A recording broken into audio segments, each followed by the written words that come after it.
Hello, Mrs. Gibb. Hold on. Oh no. Oh no. Oh no. Oh.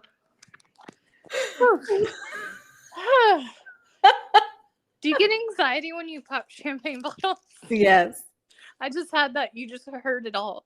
I didn't know when you were gonna come on, so I just was going ahead and I was just stressing. That was so fantastic. It reminded me of when you shook the redneck martini. I think I should just not be allowed to have bubbles in my drinks. Well, as we've discussed, bubbles in my drinks usually are bad news, but this bubble, I didn't even think about that. This bubble is fine, and maybe it's because it's wine, and wine is always. Yes, my glass says Mrs. Gibb on it. Because we were being cutesy, but I will tell you that Mrs. Gibb is only Stuart's mom. That is it. That is the only Mrs. That may be it in the world, actually. I'm sure it's not. Maybe at least in that area. I feel like somewhere out there in this world. No, it was goats. As soon as I said that, I was like, that's just completely incorrect. Sometimes I would do that in class, and I'd just keep going. I do that all the time. Yeah, I say something and then I'm immediately like, that was wrong, but just keep going with it. Right. It's like me saying, I think that my mother is the only Mrs. Robinson in the whole world, and that song was just about her. So, no, his mom's maiden name, I'm giving you all the passwords here, guys, was Goates, Goates. Oh. And there is there's only there's the aunties, and then there's like a couple in like the west of America, but they're very limited. Yeah. I'm telling the story of the goats.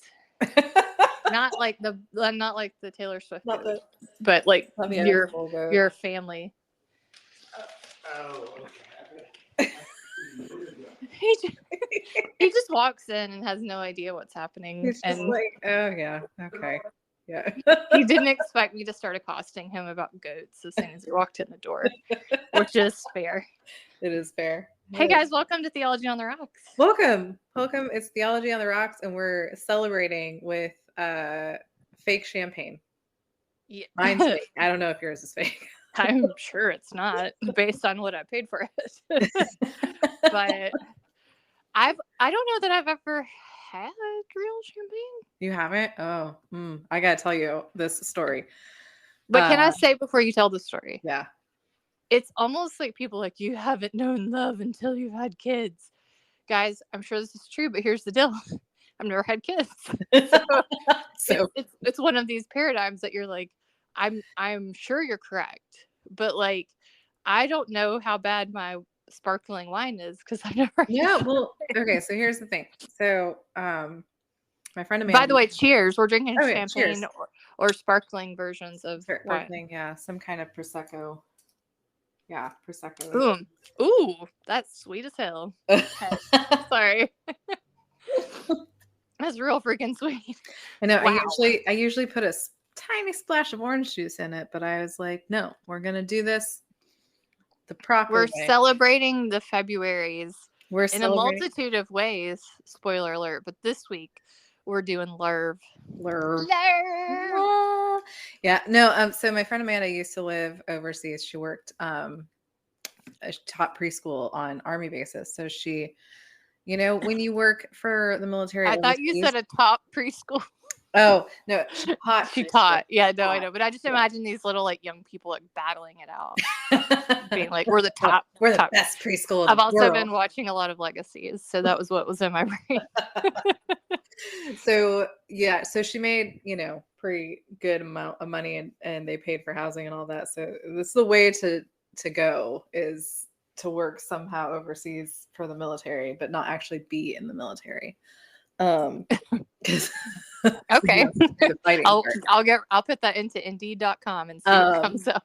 So she would come back. Our birthdays are really close together, and so she would come back and we would do these really fancy dinners to celebrate our birthdays that she would very graciously pay for, because I was a PhD student, so I made no money. Rolling in the show. We had also, are you just messing up everyone's birthdays? All the time. Could it 'cause I'm the possibly youngest be child, and closer I than me? am more Than important than everyone. Christy's birthday is July 1st. July Mine is 3rd. 3rd. Yours is Sorry. the 2nd. I'm the 2nd. Our friend Meg's is June 1st. Meg's is June 1st. Yeah. But you're messing up everyone's. Everybody's. And America's birthday? America's birthday. Who cares about that? It's our birthdays, Leah. Well, some people do because based on my childhood birthday Yeah, I know. parties. Every one of my friends is like, I can't come to your party. I have a barbecue. I'm going to Um, somewhere else. Anyway, But so me. one year we did a champagne flight thing. Ooh. And so we had a glass of Dom and we had a glass of Moet and we had whatever else. Anyway, and we were like, we're going I've to seen these. Anyway, this incredibly long story, not at all short. We learned that day is that we prefer Moet over Dom. Is that controversial? Yeah. I don't know anything about this. Dom Perignon is like the one that everybody's like, oh, this, Anyway, but then when I lived in Glasgow, Pete and Andy, Smiley and Andy. Mm-hmm. So one day I took our other friend Sam in there and I was like, we need a bottle of champagne, and Sam's paying for it because again, she also works overseas for the military. Oh my gosh. A PhD student. And so and Smiley Pete was I smell a conspiracy theory coming on. Smiley Pete was like, you don't want champagne, I'm going to give you something else. And he gave us this bottle. It's Cremant d'Alsace, and it is so much better than any champagne I've ever had. So that's. Do you think it was because of that he suggested it was better, like mental training? Or no, he was just like, here, give you this. And I do trust him with my life. If my life were, I trust Smiley Pete with literally every aspect. If my life were booze related, including your credit card. But Sam, you can't just drop that. Sam was really skeptical, and she even agreed that it was really good, and it was not expensive, and it was amazing. It's hard to find though in the States. So, is it from France? It is, yeah. Yeah. I mean, we had a real good setup there with Inverarity. Shout out, RP to Inverarity. Smiley Pete and Andy. It was this like amazing wine and liquor merchant that they did these tastings, and you would go in there and they would just be like, you want some wine? And you'd be like, yes, of course I do. Which by the end was pretty much just our friend group rotating in and out of just constant. I had my bachelorette party there. I had a birthday party there. Oh my God. We had just so wasted every time I left that place. And you could tell them what, like a theme. Yep. So like my bachelorette party was America theme because one person in my bachelorette party was American, all the rest were British and Irish. And so we did, but it was amazing because then they just curate. My birthday party we did as punk theme, and they had trivia.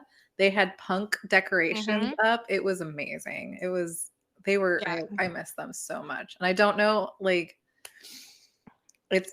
there's just no replacing that, No. You go back and you're like, now I have to just buy alcohol like a normal They would person. they give you samples and tell you about it, and then inevitably you're going to buy something at the end. Yeah. But I mean, they would give you probably a crazy, over generous amount of whatever they were serving, and they'd have jokes and trivia and stuff like that. Christy and I did it the last time I was back in Scotland. Yeah. And that's where I tried to pay 17 times. Smiley Pete many times. We kept saying, oh my God, we have to pay you. And he'd be like, you already paid me. And by the way, by me paying, it was Stuart paying.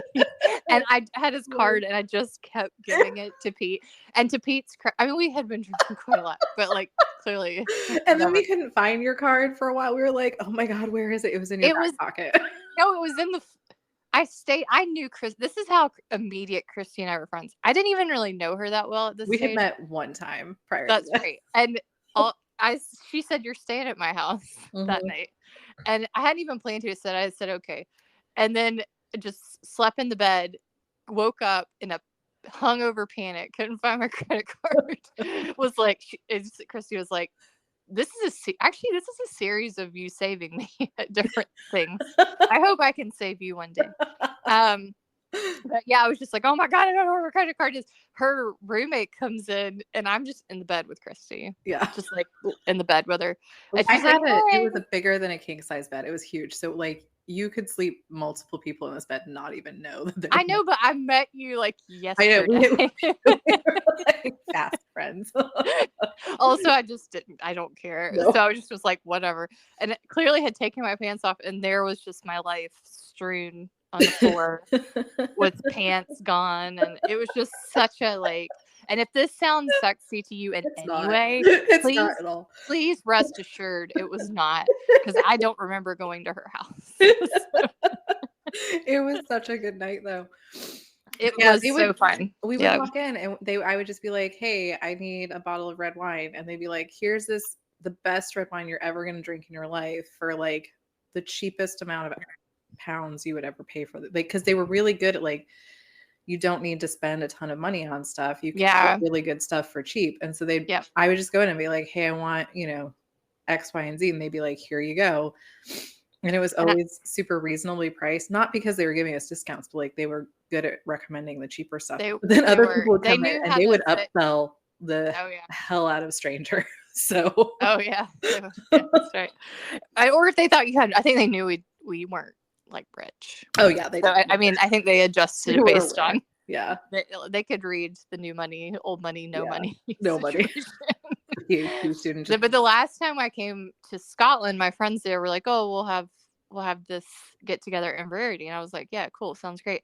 And they were like, "What if we do a gin theme?" And you were like, "No, I was like, not. Do you know me? Like, you listeners on this podcast, wine and whiskey? You did, yeah. We did whiskey, yeah. Okay, yeah, Scotch or American. I mean, I think it was just like the whiskey brands, whatever. It was, but it was so funny because I think our friend Rico was like, "Oh, like we'll do gin," and Christy was like, "Yeah, gin," and I was like, "I mean, the people who listen to this podcast know that gin is not the right answer." I didn't know. I had only met you one time. Well, she should know better. Yeah, let's play. Actually, you know what I think it was? I think it was whiskey and red wine, which.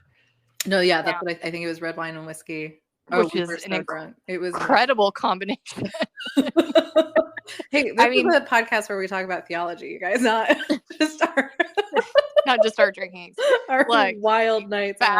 You can fast forward. Don't do it. Fast forward. These are funny stories. Quality content. Yeah. So we're celebrating February in multitudes of ways. Spoiler.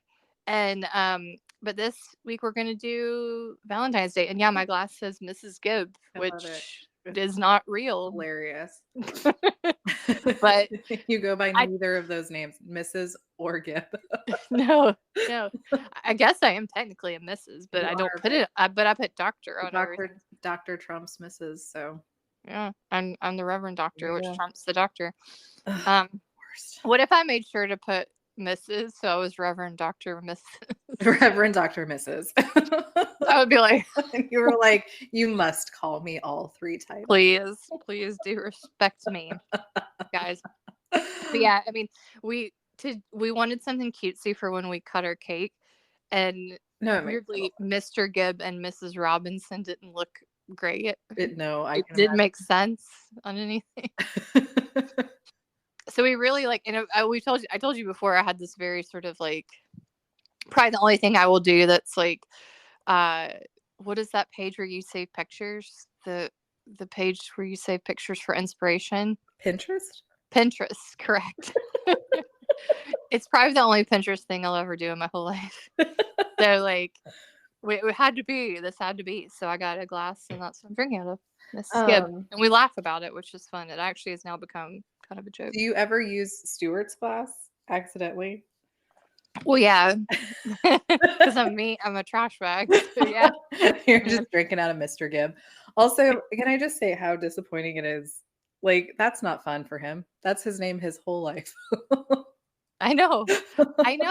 Well, and I mean, it was my name my whole life. We got married at like 35. Like, I was like, I'm not changing my name. I mean, I get that, but like, it's yours is like, oh, look, I'm Mrs. Gibb now, but his is just like the same thing he's always been. I see what you're saying. I just have always been like, this is so kind of sad. Well, actually, all of our friends, and you'll know this because they say it, started calling us the Gibbonsons. Yeah. And that actually kind of has become like Mark our friend Mark from Scotland will only call us the Gibbonsons. You could legally change your names to the Gibbonsons. Yeah, I had a friend who I know people who've done that. That double-barreled the girl and the guy's name. They've just like smushed the two together. I know people who've done that. Yeah. Actually, at Stuart's mom, when she sends us Christmas cards, we'll put the Gibbonsons on it.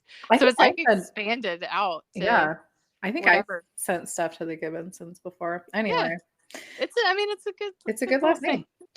Speaking of love. We're talking about love today, guys. Love. Do you love love? I wrote about Christian nationalism today with a giant red balloon in my face, and I'll post it because it's real. I sent it to Christy. I was at a coffee shop that was just done up. Red balloon. It was just a giant, but this one, it was like an arch, but I was on the end table, and for some reason, it just extended out real far. That's what she said. And this is my romance right here. And so yeah, it was just like it was too much. So anyway. Well, yeah. No, so this was your idea. You were like, hey, let's talk about love. And I was like, that's a great idea. And then I decided that instead of doing any kind of actual prep work for my classes, I was going to look at all of my books that talk about love. And I found these really great, but I didn't even originally think of passages in some books, and I posted them on the Instagram as well, but I'll talk about them more. But it's a fascinating topic, I think. Not even it is, and it's interesting. It's interesting, yeah. Because I think we overlook it. And yeah. I did a little bit. I did my level of research, which was very low. I'm not gonna lie, but I did find this from our friend of the podcast, Thomas Ord. Yes, Thomas. No, that's a YouTube about Taylor Swift. That's incorrect. I'm looking on my phone. Let's see. Where is it? Oh, I did see a Reddit that said it was funny. The Reddit started, and we'll go back to the Reddit. This one was good Lord. I can't find it. Dang it! Oh, it's just pictures of me and my new glasses, guys. I've gotten glasses now. You guys join the glasses club. I have. Now I have to Google this again. Tom Ord, can you just tell us what it is? Just phone in and tell us. Well, this is one thing I did screenshot. It says, if your entire theology is God is love and do not judge, then you don't have Christianity, you have Oprah. And it's a quote that's attributed to unknown. And it's on Reddit, so it's legit. Oh, Reddit. What do you think about that? Do you think love is trivialized because I read on down and it was like it's become trivialized by them lefty Lucy's, and it's just about accepting everyone as opposed to like loving them and making sure their souls go to heaven, which is a part of loving them. Well, by the way, I'm not speaking with my own brain here. I think this is what I've been reading all day since we talked about this, and it sparked a lot of things for me. But I do think that sometimes we don't understand what love is when we're talking about it, especially in relationship to theology and to God, because it's not a just kind of passive thing, it's a very active expression. And also when you're saying something like God is love, it also doesn't just mean a kind of passive, like God is hearts and rainbows or like smiliness. It means so much more. It's such a deeper understanding. Because again, one of the ways that you get your seminary degree is by either tattooing Greek or Hebrew onto your body. Don't have either. So the Hebrew that I have did some other stuff though that we can talk about. Didn't get a tattoo. It's a Hebrew word for love that I remember when I was in my Doctrine of God class. We were learning about the different understandings of love that are in the Bible and that are talked about in theology. And Dr. Noah Least, do you mem Noah Least? He's from Haiti. Was saying that this word meant that it was a love that would not let go. And I just thought that was a really beautiful sentiment, but there's so much more aspects to it, which is also why like we talk about the different words, different understandings. So I'm of two minds with this because yes, I think it gets watered down, but I also think that it's dangerous to say things like don't focus on that, because I think if your whole theology is God is love and you're doing like a pretty solid job of understanding what that means, I think that you are in a great place, and I think that you're doing Christianity very well. But you can't just be like God is love, so I'm just gonna like sit on my couch and watch movies. I don't know. Just watch vampire shows. Watch vampire shows or, you know, rom-coms or something. Like that's not what it is. And it's also not that kind of notion of like just passively always being happy about stuff, you know? Yeah. Um So I found the passage. No, I think you're right. Like I think it definitely here's guys, settle in for my rant against systematics. Here we go again. Round you're gonna get 55 whiplash from the two of us because all of my stuff is systematics, but it's fine. It's fine. Well, here's what I'm gonna say. Yeah. I think a lot of things, and actually a practical theologian who was maybe your supervisor actually taught me a lot about this, is that the stuff that is trivialized and the stuff that is revered in systematic circles sometimes becomes kind of canon in the way people think about things as being soft or not academic or low academic or, you know, emotional. And this comes back to feminism. Are you referencing the dear Reverend, not she is Reverend Dr. Heather Walton? Indeed, I am. I have that book right here. Because she would talk about literature, how people would talk to her about feminism and literature. Mhm. Autoethnography is another thing. Like it was too much about the self and the feelings and all that sort of stuff.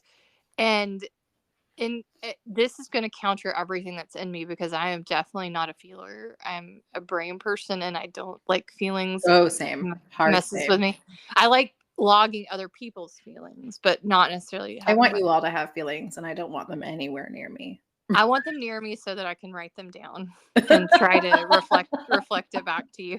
I want you to have your feelings, and then I want you to tell me stories about them later when you're solidly over it. And that's why we're ministers. That's why I'm a teacher. Right. So she would talk, and I think she never said love specifically, but like to me, I think that's what love is that. So my PhD, Dr. Gruvner, what do you call it, Doctor? Because you know the Germans will refer to their PhD supervisors as like, oh yeah, their mother, Dr. Mater or whatever. Mater, yeah. So my grandfather supervisor, so my supervisor was Werner Jean Rond, who wrote a book called Theology of Love. And he was a big time systematician, and you know, he was a German theologian, so he had all those things. He specialized in dogmatics, like all this sort of stuff. He was a Catholic theologian. I think one of the first Catholic theologians at Oslo, which is like a Lutheran, historically Lutheran. So he was like and I worked with him at Glasgow, and it was funny because I didn't know he was my theological grandfather. And when I worked with him at Glasgow, he saw me down the hall. He was like, granddaughter, with his arms out. And I looked at this older gentleman and I was like, I don't know who you are. And you just called me granddaughter. And I'm pretty sure I've met all my grandparents. And you're not 900 feet tall, so I don't trust it. But anyway, but yeah, so he wrote that book, and I read it back in the day, and I just remember how he handled it was so what even the systematicians would call, you know, quite high academic work. And he was talking about love, and I think, you know, he took the sort of, he took all the routes that you would with systematics, but he made the subject that some people might see as like soft or whatever feminine, blah blah blah, and made it this kind of intense academic study. Now, did I understand everything? No. Yeah. Because I will, and because that's not how I write. And I write, I like kind of like I'm leaning. I write halfway. Actually, I got reviewed in the Church Times, my book, Oh, Bad Theology. Yeah. And they said it read like 2 books. And I thought it was so funny because I totally agree. I Because would the I would first, also agree. Yeah. yeah, well, and it Which is was, not at all a criticism coming from me, but I don't know how they meant it. I don't know. Yeah. I read it like, I mean, I have high enough self-esteem. I read it as, well, actually, when I read it, I was like, you're correct. Because This is correct, the yeah. first part was like my Edinburgh head of like, Yeah. this is my systematic working through of theology. This is how I got to where I got. And then the second part was like my practical stuff of Yeah. like, here's where my practical brain comes in. And to really be skillful at that is if you can integrate those two, which is not how my brain works. I have to do like this and then this. Yeah. But he was really good about sort of doing that, of like mixing in the systematics with the practical to the point where you were like, oh, like I'm reading this as a collective book. So shout out to that, and maybe I'll get there. Yeah. But that probably was my last sort of dip into systematics for a long, long while. Speaking of, so I just wanted to read you this quote from Heather's book because I think this is what you're also saying, but Okay. she's going to be a little more poetic because it's Heather. She says, I'm sorry, I'm not going to be offended by no, that. I mean, who's as poetic as Heather? Actual poets, and that's it. So she's talking about what you're talking The about, but Tortured Poets Club. with literature and theology, and talking about like how considering these, she says, well, okay, perhaps for this reason, feminist theologians have not demonstrated a great interest in interdisciplinary debates concerning the proper relations between literature and theology. While male scholars might occupy themselves defining genres and marking disciplinary boundaries, we have been quite happy to take down the garden fences and walk on the grass. I love it. I know, I'm like, one of my favorite things is like just the imagery of that. And that's, what she does and what someday hopefully I can manage. But well, I think the part that I have taken away from working with Heather is that we did not have the same interests. I don't do art, I don't do literature, like that's not my world. But I think what she did inspire in me is that idea of conversation. Yeah. And being able to not do boundaries, because I do joke around a lot that I'm a practical theologian and not a systematic, but we joke because the systematicians love to define themselves so heavily against everyone else that it becomes a bit of a defense mechanism. It's a totally fair one, I think, because we're like, we know what you do. If you quote Derrida and Hegel, we're very aware. We just don't want to deal with it. Well, anyway, back to the love stuff. Wait, no, but I was segueing into that. Okay. Well, I mean, segueing my champagne way. Yeah. Is to say that I think I actually think this fits with the love stuff, though, is that you kind of have to break down the systematic sort of, and in some ways the practical barriers, because I think practical theologians for a while didn't want to talk about it either, because when I read Werner's stuff, I was like, oh my gosh, like I don't know if this is like gonna make my brain explode or if I'm just gonna dissolve into a bunch of candy hearts, like it, and I think that that's sort of the point, is like allowing yourself to kind of dip into these things that the world sees as being superficial, and actually treating them in a high academic way. And I think love is something that, as Heather was saying, we need to just break down those fences and start, because it's so fundamental. I always think it's insane that like literally if we talk about the Bible, Jesus gets asked, what is the greatest commandment? Love God and love other people. It's all and that's what I was saying. Like, that's it. That's the your whole theology should be God is love. It doesn't mean you can be intellectually lazy and just stop there and again sit on, you're not sitting down and just being like picking daisies in the field, but maybe you are, but you have a laptop with you. I don't know. But you have a laptop and you're thinking really hard about those daisies, But like there's so many ways that we understand love, and then there are other ways that we don't necessarily understand love. But I think that when we're talking about it in terms of like, how does the idea of love affect our theology or our understanding of God, like we really should make it more central and thoughtful, because it would help with so many issues. Like God being love helps us understand God's actions. Yeah. And the person I was trying to find that Thomas Ord wrote about is, his name is Wynkoop. I may not be pronouncing that correctly, but the WYNKOOP. Yeah. Yeah, Wynkoop. Yeah, he was Wesleyan apparently, and he wrote a theology of love, but it was like 50 years ago, it says. But it says he argues that Jesus Christ provides the fullest revelation of who God is. Mm-hmm. Christological revelation suggests that love is God's reigning, but not only attribute. Right. And it says that he got a lot of flack for this, and because they said, "Oh, love is soft. You know, it's not defining who you are, and it's not very practical." And he said, Wynkoop counters this charge: love is not soft, permissive, a cover-up of human personalities. She says, love is the disciplining of human reactions. Yeah. Which I think is interesting, because being married, I agree. People always said you have to choose each day to love each other. Well, but it's true. It's true. And it's not even just like in that kind of a really, I mean, obviously there's a particular level of like day to day that you have that aren't in other relationships. But like, if you're going to love anything, you have to choose how you're interacting with that love. Emil Brunner, who's one of my favorite theologians that I almost never talk about because he does other things, but breaking down those boundaries. I mean, like Emil Brunner and Karl Barth were neighbors.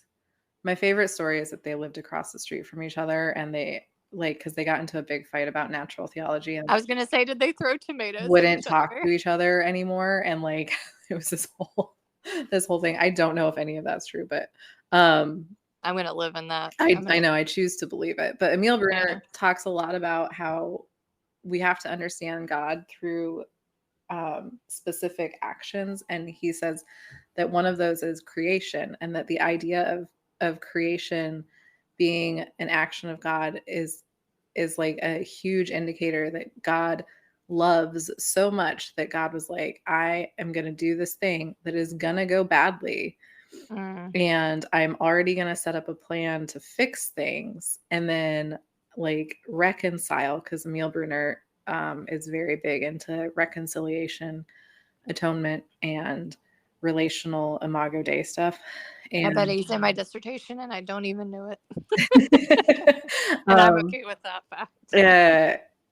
His whole argument is that like all of this stuff, so creation, atonement, the incarnation, specifically creating humans, all of this is demonstration of God. And then I didn't really get to use him in my dissertation. I really wanted to like wedge him in there just because I like him so much. But my original thought process was like, God, and this is what I end up arguing in it, is that God is so driven by love that God risks all of this other stuff in order to love us. So there's this sacrificial love, but it's not like I'm just gonna like go through constant pain meaninglessly. It's like I love so much that I'm choosing to be uncomfortable sometimes, or I'm choosing to love you even though you're making me mad or whatever. I was going to say, do you ever think God ever stopped loving us because he got mad? No, because I don't stop loving Penny when she throws her dog bowl off the couch and breaks it into a million pieces, which I got to witness in real time. Which happened very recently. You looked really disappointed about that bowl. I felt bad about it. It's ceramic, so it's shattered pretty badly. It did. Um, She couldn't give two flying she foos. thought it was hilarious. Um, like, yeah, you get mad, but I think when we let ourselves think that love is only ever like rom-coms or whatever, you lose so much depth to it, you know? Yeah. I think the Old Testament sometimes gets me a little bit because God is a lot more I'm not of the two God theory, guys, don't worry. But I think the God that we get portrayed in the Old Testament feels a lot more emotionally volatile in Yeah, I places. get that. I feel like you know, that's a not that that's not that God quits loving. It's no, just but that like God God gets does, angry. blow up some stuff. He does And blow up some stuff. God's like, not anymore. but I But guess I mean, I don't know. It's tough for me that because then people are like, well, it's the Old Testament, Jesus is the new covenant. Okay, well, no, I'm just not one of those people that's gonna like wipe out. Then why is the Old Testament there just to give well, us a creation story? Like, I'm not a supersessionist. I don't believe I that. also don't think that that's a proper way of reading the Old Testament, because I think it's taking away from the context of ancient times like that. 100%. Yeah. Like the whole concept in a lot of ancient cultures was like our God has to be super powerful. So God had to wipe some stuff out, or they would have been like, our God sucks and is weak and we're all gonna die. Because like when God makes the Red Sea come back and kills those people, an argument you could have is, did God not love those soldiers who were just following orders? Like, Yeah, I just could still think it's like, whether I'm not challenging Christy no, on this. I'm just doing my these are how these are Taylor real Swift questions, came and these out are with questions people ask all the time. like midnights. These are my midnight. These are my 3 a.m. But like when you're looking at ancient cultures, this is not my field at all. So I'm mostly speaking. She's teaching on Korea this year, guys. What? She might well be an expert on along with hip hop. Like ancient cultures, again, like there was a lot of that concern about whether your God was powerful enough to defeat your enemies. And if your God wasn't going to defeat your enemies, then your God was not very good. And you should just start worshiping a different God. And not to say that like this excuses some of that stuff, but I do think we have to think about the context and the perspective that those stories were written in. Yeah. And realize that this was never about the Egyptians, and whether or not that story actually happened. Yeah, like, I know. Yeah. The demonstration is still God being like, I'm going to protect my people. Yeah. Because I've talked to Jewish studies friends throughout the years and Jewish friends, and they're like, well, we don't know if any of that actually happened. Yeah, that's the thing. Don't tell the evangelical Christians that. There's pretty much no evidence that any of that happened. Yeah. And she was talking about Genesis, but yeah, specifically, but like same with the Exodus. I mean, it's real murky, and it's also very old, so it's hard to like prove some of that stuff. But again, I think that.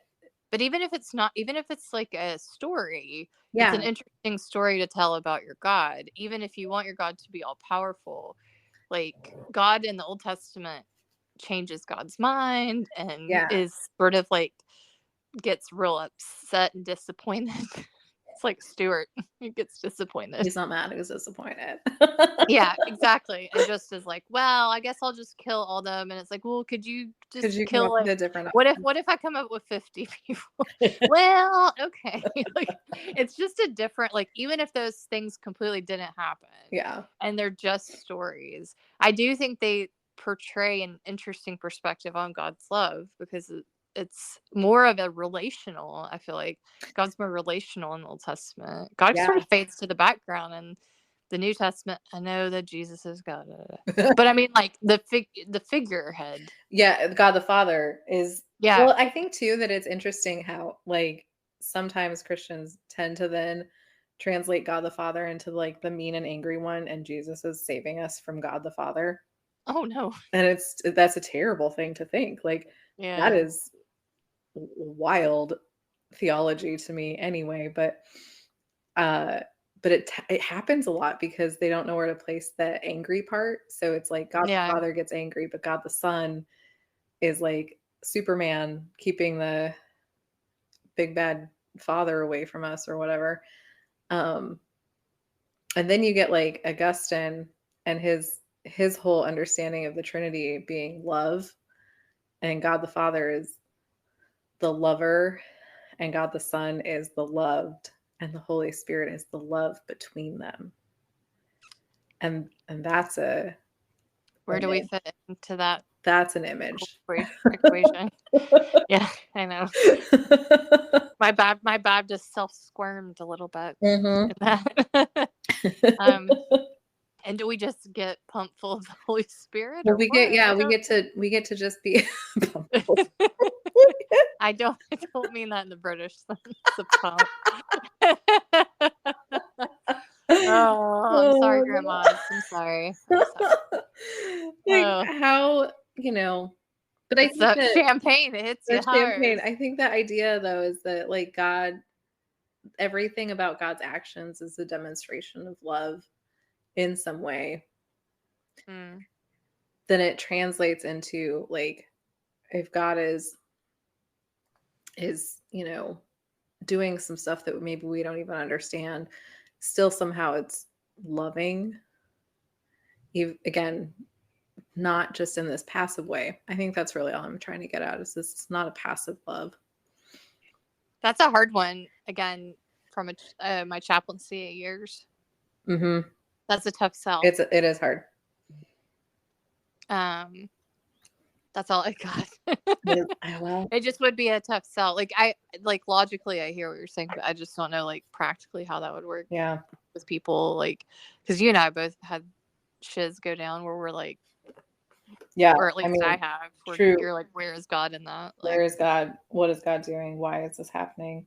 I mean, I think it happens in so many places, and I think that's oftentimes what causes people to feel like, I can't do this anymore. Like, yeah, and that's fair. Like when you can't understand, but then I guess, well, because I lean more towards the mysterious, unsystematized God, I'm like, well, I guess we aren't really meant to know. But then that's not very satisfying either, because I did use that a lot in my chaplaincy world. I'd be like, I don't know why this is happening.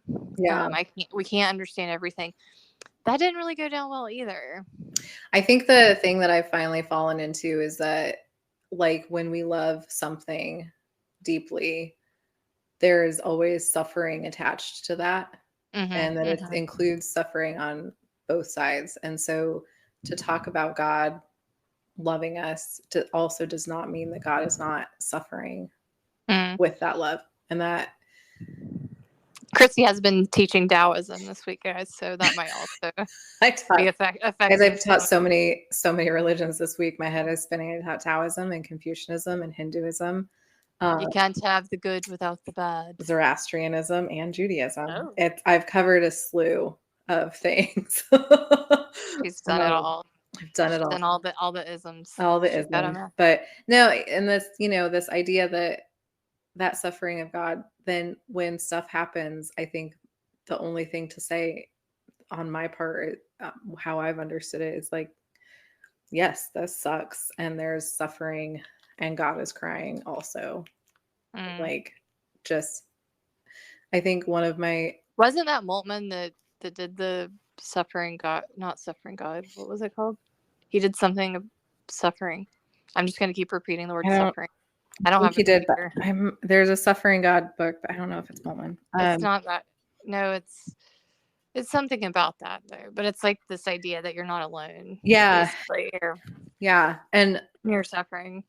And that, I think I watched a video today, Chris, because I'm having to do all this research into like Christian nationalism and all this stuff. And so there's this guy, and it was a video, and I'm not going to name drop him or anything, but anyway, he was talking about this idea that the only thing that I took away that was of logic to me personally that made sense was that God didn't create the world to be a place that was full of love. Humans maybe perhaps, but that the world itself was a place that actually was forever leaning towards chaos, essentially, and that his argument was that we are continuously trying to make things better through what he would call woke agenda. I'll just leave it at that. And that it's because we're trying to correct the world that is unable to be corrected because we've made the world a god, in essence. That makes sense to me too, because I don't think that the world is meant to be something. I also lean towards the mysterious with this, and so like I think a lot of times the answer is just like we don't have an answer, and the creation stories are all trying to figure out how to make sense of a chaotic world, and then we're like, oh, we don't have to do that anymore. Yes, we do. The world is perhaps more chaotic at this point, honestly. Well, that's what those students beside me were like. This one, I had some students sit beside me at the coffee shop, and somehow they immediately knew I was a professor. The professor vibe was strong. Which, it was strong. I had gotten my glasses, so that's probably why. I'm just gonna assume those were like the anti-Superman that when I put them on, everyone knows. Everyone immediately knows. But they were talking about depression, and this one young woman was doing her capstone in her master's class in social work on depression in K through 12 and how it's been increasing. Now, I don't know if that's true or not, but this is what she told me. Like the stats are increasing. And she was like, maybe it's just because our world's just really messed up right now. And I said, as someone who teaches history, I'm going to tell you the world's always messed up. It's always been messed up. You know what's happening? It's messed up in new ways now. Yeah, it's different ways, but also we are pumping the messed up information directly into our veins. Like, yeah, and I said social media probably doesn't help. Social media, and having like 24-hour news cycle is truly terrible for our psyche. Yeah, like we need to not always be looking at the bad. We have to be able to see some good sometimes, or you lose sight of what you're doing and what you're concerned about, and the idea that there is still. But this is what I think the creation stories are trying to do. Is like they're like the world doesn't make any sense. Let's organize it in a way that makes sense. And then they give us what we have in front of us. Organizations, and we're like, cool, this helps me feel less out of control. Yeah, 100%. I mean, that is, I would argue, maybe religion at its core is making sense of the chaos. Yeah. And I think that when we say like, like that post said, God is love is God's most defining characteristic. It's not the only one. Yeah. And again, it doesn't just mean that everything is hunky-dory and lovely, like this is, you can't stop there, but you have to. No, I do. Go ahead. Keep going. You have to like think about how, again, like loving anything means an incredible amount of risk, and which is a good segue. Yeah. We've talked about love God with all your heart, but what about love your neighbor as yourself? What about that eros love, as C.S. Lewis, who we haven't name dropped yet? Oh yeah, C.S. Lewis. I mean, and the agape love, I guess. All friendship love. You have Krista, to. Do you agape me? Now that we've slept in bed together, the agape gives me such like flashbacks to my life to Greek. There's a lot of agape. To what? Campus Crusade when I was in college. We had a Valentine's Day dance every year called Agapelinos. Oh my gosh. We would wear prom dresses. A lot. And we would go and we would eat dinner in the church, and then we would have a dance, and it was in the church? In a church, like the church that we met in. Oh, okay. It was amazing. I loved every minute of it. But anyway, you're not allowed to dance in the Baptist church. We were allowed to dance. One of those. It was a Presbyterian church, so it was fine. Okay. My parents had their wedding reception at First Baptist Church in Ringgold, as we spoke about last week, and had to go to a further party. Sorry, Grandma. In order to participate in the reception. Okay, I have to read you this quote because this is my answer to your question. Okay. It is from... we can end early. That's good. No, well, I mean, we're going to still talk about it, but I have this book. It's Feminist and Womanist Essays in Reformed Dogmatics. Mm-hmm. This chapter is on your favorite topic, It's called Scandalous Presence, Incarnation and Trinity by Cynthia Rigby. Is she also getting pumped full of the Holy Spirit? She is also getting pumped full of the Holy Spirit, but she's talking about the Trinity here. She says, to confess that God is triune is to know that God is for us in God's very being. To reflect God's triune image in relationship to one another, then, is not to lord over one another. To be godlike when God is understood to be a community is not to be self-sufficient, but to live in relation. Mhm. And I think that's like, you have to love God, but then also has to extend out to loving other people in the same way that we understand God's love, which is risking things. And it's being like aware. Yep. And it, Because in my dissertation, I talked about reconciliation from Mhm. the vertical perspective being sort of the systematic stuff, like God reconciling God's self to humanity. And then I talked about it in the horizontal way, which is the way that we reconcile to one another. Yep. Because practical theology. Yep. But I think that is important because it's like, yeah, the way I think if you replace reconciliation with love, then that also works. It's the same. Like you can't love God and then just be ambivalent about people around you. Yeah. And the controlling your or what was the word he used? Not controlling, but whatever your emotions, disciplining. I think that's such a good phrase, actually, even that sounds a bit harsh, is that you do have to, I would almost use the word train. Yeah. Your human emotions towards other people, which is like, if you see someone and they are on the street asking for money, how do you react? Mhm. Or like if someone pulls out in front of you, it makes you really, really mad, or someone says something terrible to you. Yeah. Well, and is it the same as the way you love your cat? I told Salem I loved him so much today. He's in his feelings right now. Oh, but is it the same? Feelings. He's really in his feelings today. That's why I was so late getting on. But maybe Salem's not a good example, but the same way you love like your spouse. I'll say stupid. You know what? Whatever. I love my dog so much. I do love Salem. She's staring at me like, why are you talking about me? But like that's part of it too, is saying like there are certain times that loving my dog means doing something that she doesn't want to do, like taking her to the vet. Yep. Actually, that's a really good example in a weird way. Of if you think about God's love like that. Yeah, like it's the world we live in is full of fleas and heartworms. Yep. The world is chaotic and terrible. She's not aware of it. Yeah, she doesn't know what's going on. So you need someone that loves you to take you to the vet because you're not. And I think that's actually a strangely good analogy. Someday I'm going to write a book about like the theology of pets and like how we understand God. Christy, that's golden. Isn't it such a good idea? I am 1.5 champagnes down now, but I think it sounds. I think it's a brilliant idea. Throw in some Dr. Seuss in there. Oh my god! But we have to, like you said, you have to discipline because you can't just constant be like, well, I love you, so I'm gonna bend over backwards, or I'm gonna break myself for you, or whatever, because that's not really love. You also can't be like, you're hurting, but I want to watch TV instead.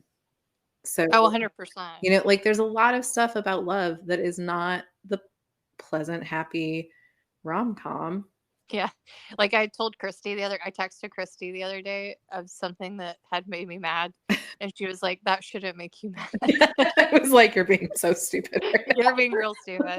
And it was funny because at the time I was like, what? I just want her to agree with everything. And then after I had gotten over the state that I was in, I was like, oh yeah, that wasn't that big of a deal at all. And I'm glad she said that. But I think what's interesting about that is love in a way. It's just, you're just being like, it's not just about saying I love you a million times. No, it's actually about doing things. And it's doing like things that that person is going to appreciate. So I saw a post today and it was like an Instagram post and there was an article, and obviously I did not read the article, so I'm sorry about that, you guys. But this is Professor 101. It said, are the 5 love languages, is like, are they useful? And then the little sub caption said, yes, but not in the way you think. And I was like, I should probably read that someday, but someday, Do you know the love languages? I do. Have you ever taken the test? Yeah. Yeah. What are your love languages? My love languages are acts of service. That's not gonna be shocking. And well, I don't think it is. And uh not words of affirmation or gifts. What are the other what's the other There's one? physical touch and there's quality time. Quality time. That was Okay. it. Yep. Quality time and acts of service. Those are my Mine, this is going to be the least surprising thing I've ever heard, are gifts and acts of service. But actually, I think reflecting back on that, like I think both of those make sense for us. I do too. Like I think they both I think make sense. quality time is like my number one. I think actually quality time has squeaked past gifts for me. I think gifts was like older. You're good at gifts though. Like you're good at giving gifts. I love to give, times. well, and that's part of it. I love to give gifts. I Mhm. just Because I think Stuart's would be words of affirmation and gifts. I think those Yeah. would be his too. I had a friend who was physical touch, and that was the worst like I compliment am because kind of I'm not good at touch. I know I hug Christy for like honestly maybe a criminal amount of time when I see her if we're talking about consent. Because I know she hates it so much. And my friend really bad Marissa hugger, is guys. Sorry about it. I mean, you didn't grow up in the right place. I didn't. Go on and hug. I saw this thing about Nobody ever made me hug anyone. Yeah, well, good for you. That's lucky because in the children were kind of accessories in my church, as I talked about last week. Yeah. But like I saw an article that was like, let your kids have consent about who they hug. I agree with that. I However, do too. that was not how. That is not how we grew up. No, like it was like, there's your cousin's uncle, go hug him, and I'm like, why does he smell like chewing tobacco? I honestly don't remember anyone like in my family really. A lot of my family members like to hug, but I don't remember anyone ever being like, you have to go give that person a hug. That was just not part of my growing up experience. I don't like remember. I said, we were accessories. I don't remember hugging anyone I didn't actually want to hug. I have made rules with all my friends now about how many hugs they get per trip, and it varies based on like how long it's been since I've seen you. Does it? Does it though? It does. It does. What if someone doesn't listen to the rules? This sounds really rapey right now. I've had friends who before were like, I'm going to break you of this hatred of hugs, and eventually I break them because I think I'm just like a hugger at the beginning. Like I'm like, hey, I haven't seen you. Honestly, I'm not a pleasant person to hug. I make it uncomfortable, and it's not on purpose. It's just it's not too bad. I'm not great at it. So like people, I mean, you go stiff like a statue, right? But I can make that work. You're not people. I honestly think here's the secret. If this is a champagne secret, you could wiggle. I think wiggling would make it, because then I feel like I'm actually upsetting you if you start to wiggle. Sometimes I start patting people like they're about to burp. But like you standing still makes me feel like, oh, she's okay because she's just standing here. She's just standing here. But if you start to wiggle, then I'm gonna be like, oh, she's wiggling away. Next time you hug me, I'm gonna start wiggling. Just a little worm getting out of there. Everyone listening right now is like, this is why Christy is single. You're also like saying what people say when they go to jail for sexual stuff, which I feel increasingly like I need to shut up.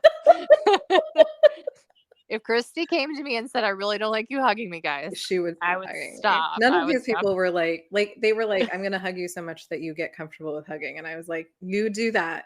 Good luck. Put all of my best wishes to you, because eventually every single one of them would be like, you're really awkward and we don't want to hug you anymore. Oh, well, like, I'm not there yet. Well, that's good. But I do have another friend, Marissa, who's like that too, and she's also from Colorado. No, she's from the north. Oh, okay. So I'm just saying. She's from Pittsburgh, Pennsylvania, and I am just starting to wonder. Y'all ain't hugging up there. What are you doing? Cold, we would hug more often. No, but back to this love languages thing. I do think you can tell the champagne is like, I know it's going to my head. I can tell. I do think that there's like certain things you also have to take into account. Like I have dated people who really liked physical touch, and so I was like, and I'm not like that horrible to touch, but like sometimes you have to be like, I don't want to cuddle right now, but they really want to cuddle, and so I'm going to do that for them, you know? I mean, Christy, this is your basically your Tinder. So we're gonna guys, she really likes to cuddle. Do you want to sign up to date me? I'm Just so ease. pleasant. She'll give you lots of gifts. I will give you so many gifts. And I'll do things for you because, again, I think that one's my number one is acts of service. I agree. Yeah. I agree. But I think that it's interesting to think about like how we demonstrate love to people. And it doesn't always have to be like I said before, sometimes it's taking your dog to the vet, you know, and she hates and also it, meeting some people where they are, even if it's not hugs, which you'd never have to hug anybody you don't want to. But like Stuart's is words of affirmation, acts of service, and actually I would say physical touch probably is his thing too. Yeah. And so sometimes I have to discipline myself. Like today, I went a little mental on him because I was losing my mind about writing this book. Yeah. And I just when I go mental on him, it's unlike anyone else because I start with the book and then it descends into madness, my list of things that are making me feel crazy. Yeah. And then I walked away and he walked away, which was probably the right thing to do. Although he tried to walk away to begin with. And I was like, why are you walking away? Is it because you think I'm crazy? And he was like, he didn't say anything, which again was the right thing to do. But anyway, I had to text him later and I just said, I love you. I'm sorry. Because that's his love language. Yeah. Are the words. And that's not necessarily my strong point. I could leave it. I'm stubborn enough. I could leave it all day. Yeah. And it not be a thing. But like, you got to kind of, again, discipline, your emotions and sort of say, okay, well, I'll meet you where you are on that. You do. Yeah. You have to recognize like, what are the ways I'm loving this person? And am I putting them in as a priority in my life? You know? Yeah. Like, I mean, I take friendship really seriously. And I think that's one of the things too. That's not a love language, but I'm strong on the agape. And so I think like, it's one of those things when I see friends that are kind of just like, I don't know. I'm not going to say that. Not even the champagne can make me say this, but I just think people should treat friends to a higher degree sometimes. I do too. Well, and because I hate that idea that was popular for a little while. Like, if you're not going to love me at my worst, whatever you deserve. Like, no, you should try to be better for people around you. Like, we should all be striving to be good people towards other people, Yes. And I think there's a thing too, if you notice a friend or a spouse or whoever, family member, that's taking advantage of your love languages. Yeah. I think too. I think it's noticing that and not perpetually being sort of, I would say, abused by these folks. And if they refuse to meet you where you are, then I would say you have to take some action in terms of like, don't end up on Dateline. No, don't do that. I don't want to see you on Dateline. We're not supporting any kind of illegal activities. Just move out of that situation if you can. And if you can't, try to get help. I've been watching a lot of polygamous shows. But there's a lot of places you can get help. Yeah. But yeah, so I think it's interesting. I do like the love, although I did hear an NPR that said the love languages are actually not helpful, which I disagree with. I mean, I really need to read this article, but like just the article that never was. The article vaguely referenced. I do think they're helpful. I think they're helpful in a lot of ways. If not for having people start to have the conversation about like, how are ways that I can demonstrate love to people, and how are ways that I understand that somebody else loves me? Because that's, I think, a big point too, is that like we tend to not communicate well. And a lot of people think like, oh, if I'm just always doing the thing that I want people to do, they'll understand that I love them. But if that's not how they understand love, then they're not going to, like if somebody is just constantly hugging me, I'm going to be like, please stop. Like this, you hate me, I don't know what they would talk. Probably like just be disloyal to me all the time, and like just constantly disappoint me. Yeah, I think at that stage I would be, if I do stuff for you and you just constantly disappoint me, I'm gonna be like, oh, this is done. Yeah, like this is a lot. Yeah, I think, but And again, I think this is coming back to that idea that like God is coming to where we are, Mm. and that's the incarnation. God reaches out, God reconciles, God risks. And so if we're going to be love to other people, we're trying to be godly in the world, we have to do a lot of that kind of hard work too, Mm. and then maybe that's why people think it's such a soft and sort of easy term, is because we treat it that way when Mhm. actually it should be treated as like a spiritual discipline. Yeah, it in a way. is. It is. It's Yeah. such a spiritual discipline. It's such hard work. Honestly, loving somebody and being loving toward them is a lot harder than like passively being a friend, It's true. It's true.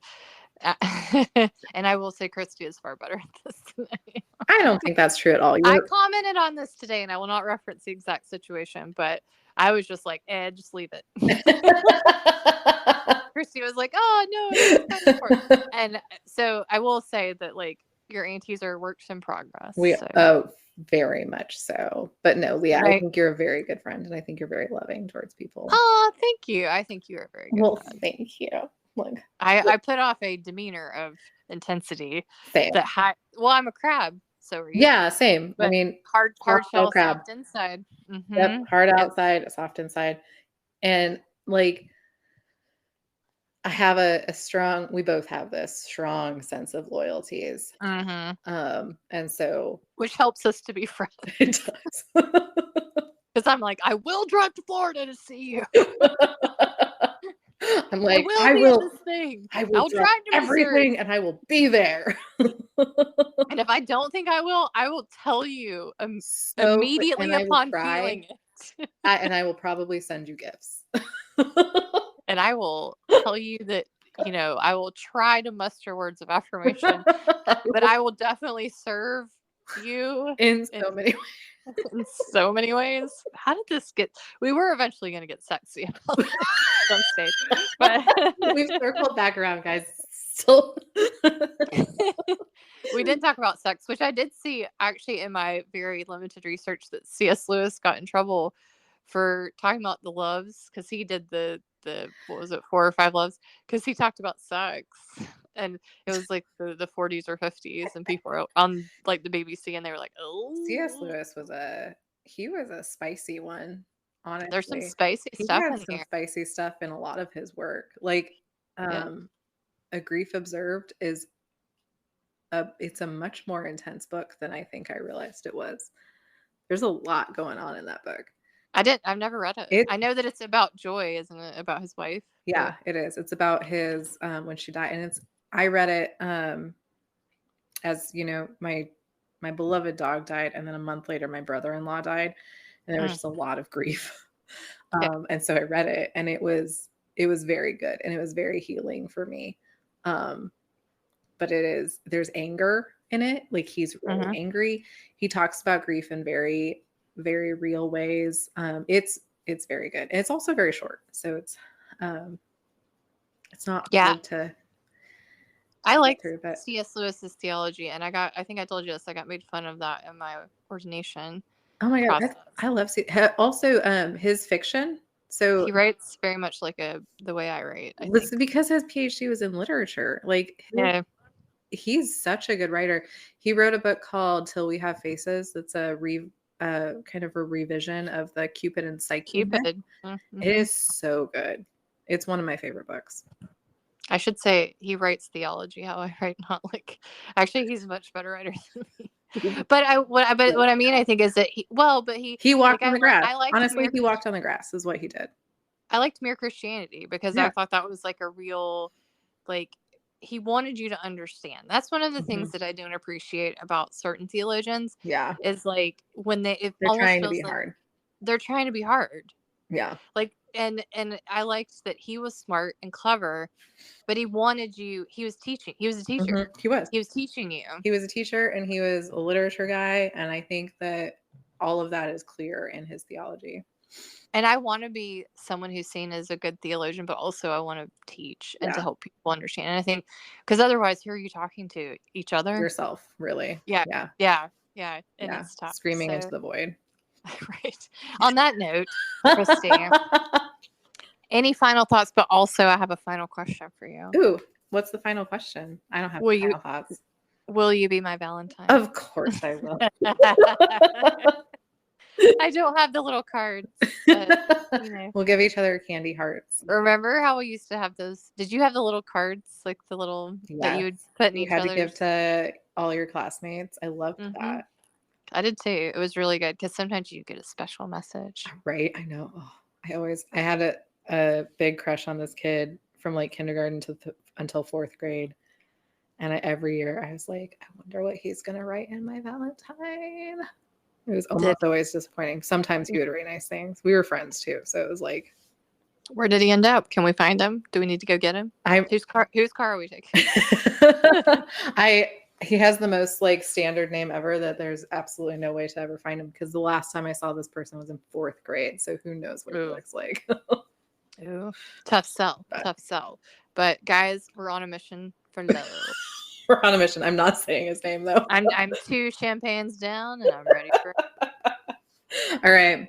Dear. All right. Everybody, love you. Happy Valentine's Day. Love you. We love you with agape. Oh, I'm still good. Okay. Agape love. She might love you with Eros. I might love the Holy Spirit with Eros. Based on I conversation. I love you with the Hebrew word that's tattooed on my foot. There we go. It's a hava. Which means what? Which means love. Oh. Love.